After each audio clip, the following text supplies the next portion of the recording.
देखो क्वेश्चन 2021 में आया हुआ है, आसान सा क्वेश्चन है। कहता है एक रॉड है, एक स्ट्रिंग से कनेक्टेड है और एक मास इसमें कनेक्ट हुआ है अल्फ़ा डब्लू का। रॉड का मास भी डब्लू है।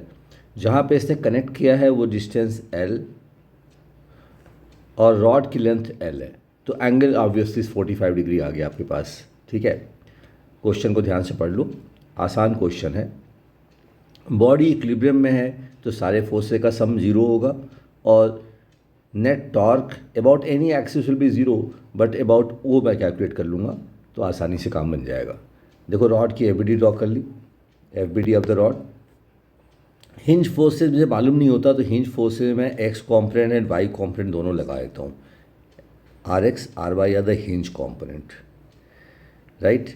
टेंशन के दो कॉम्पोनेंट ले लिए, T cos 45 T sine 45। Weight is there, rod weight is there. ठीक है, sigma F x is equal to zero कर लो, sigma F x. So sigma F x में एक तो आर एक्स हो गया, हिंज का हॉरिजेंटल कंपोनेंट हिंज फोर्स का, और टेंशन का हॉरिजेंटल कंपोनेंट, राइट। केवल दो हो गया। तो एक इक्वेशन हमारे पास बन गया sigma F x is equal to zero से।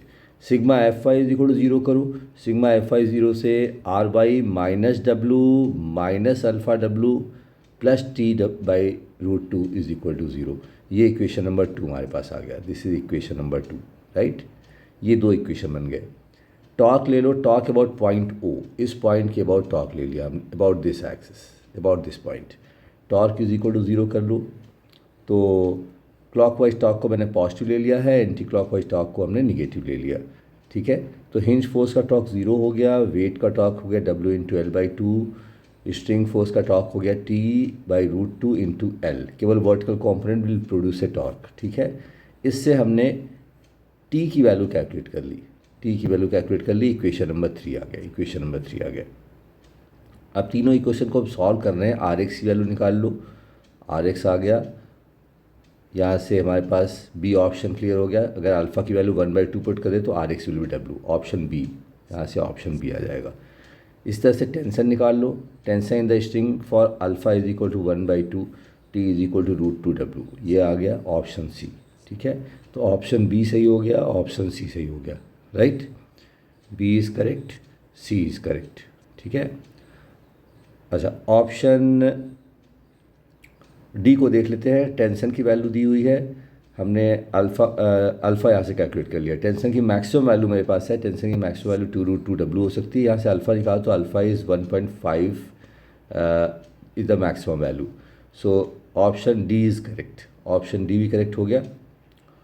ऑप्शन सी एक्चुअली रॉन्ग है। ऑप्शन सी की जो वैल्यू आ रही है, ऑप्शन सी की वैल्यू गलत आ गई। T is equal to root two W आ रही है और यहाँ पे T is equal to 2W आया हुआ है। ठीक है, so obviously this option is wrong, C is wrong. Option A को देख लेते हैं।